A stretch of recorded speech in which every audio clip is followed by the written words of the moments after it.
All right, welcome to the Explainer. Today we're jumping into one of the most powerful tools out there for making sense of our crazy, data-driven world, Tableau. We're going to see how this thing takes just a massive pile of raw numbers and turns it into compelling, interactive stories that can completely change how we see our businesses and, honestly, the world around us. You know, this quote from the absolute legend, Hans Rosling, just nails it. This is the whole point of data visualization, and it's the beating heart of a tool like Tableau. It's not just about making pretty charts. It's about building a bridge from all that complex data to that aha moment of real understanding. So here's the game plan for this explainer.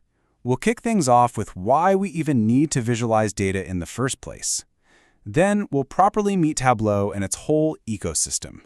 After that, we'll get into the basic building blocks, touch on some super important design principles, and finally, we'll check out how it's being used out in the wild. Okay, so first things first. Why can't we just stick with our trusty old spreadsheets? Well, the answer really lies in the mind-boggling scale of data we're all dealing with now. Yeah, 181 zettabytes. Let's try to wrap our heads around that. If every single gigabyte was a brick, 181 zettabytes would be enough bricks to build the Great Wall of China over 250 times. So trying to find insights by just staring at rows and rows of that in a spreadsheet, it's not just a bad idea, it is physically impossible for our brains. We have to have a better way to see the big picture, and that's exactly where visualization comes in. And that brings us right to Tableau. This is a tool that was built from the ground up to solve this exact problem of data overload and to make really deep analysis accessible to, well, to everyone, not just the hardcore data scientists. At its core, Tableau is all about letting you have a conversation with your data.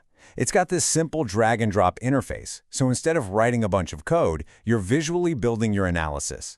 You're asking questions and getting answers in a really fast, fluid way. Now, Tableau didn't just pop up out of nowhere. It actually started as a research project at Stanford University called Polaris, which had this brilliant idea to combine database queries with computer graphics.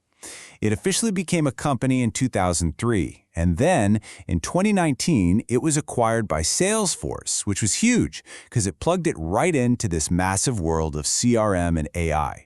It's also really important to get that Tableau isn't just one single thing. It's a whole ecosystem of tools. You've got Tableau Desktop, which is where you build all your cool stuff. Then there's Server and Cloud for sharing it securely with your team. There's even a free version, Tableau Public, for sharing your work with the world. And Tableau Prep is there to help you get all your messy data cleaned up and ready to go. So how does this all actually work? Let's take a look at the basic workflow. You'll see it's actually way more straightforward than you might think. It really boils down into 3 key steps. First, you connect to your data, and Tableau can connect to pretty much anything over 100 different sources. Then you get into the workspace and just start exploring with that simple drag-and-drop method. And finally, you build out your charts and graphs and pull them all together into these powerful interactive dashboards. Okay, before you can do anything, you have to understand this one core concept: dimensions versus measures. Just think of it like this. Dimensions are your categories, your descriptive stuff, like customer names, dates, or cities. Measures are the numbers you can actually do math on, like sales, profit, or quantity. And here's the best part. Tableau gives you a cheat code. It color codes them for you.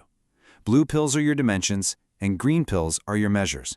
Simple as that. Another big choice you'll make is how you connect to that data. A live connection is exactly what it sounds like. It's a direct pipeline to your data source, so you get real-time updates. Perfect for something that's always changing. An extract, on the other hand, is like taking a snapshot of your data. It's way faster if you're working with huge data sets that don't change every minute. So it's really a trade-off between freshness and speed. So, once your data is in, you can build all kinds of visuals, and each one tells a different part of a story. Bar charts? They're your go-to for comparing different categories, like sales across different regions. Line charts are amazing at showing trends over time. And of course, maps can instantly show you patterns across locations that you would never spot in a spreadsheet. But listen, a collection of charts is not a story. To build a dashboard that actually makes an impact, you have to start thinking like a designer. It's all about clear communication and guiding your audience. So let's run through a few key principles to get you there. First up, always frame your dashboard with a question.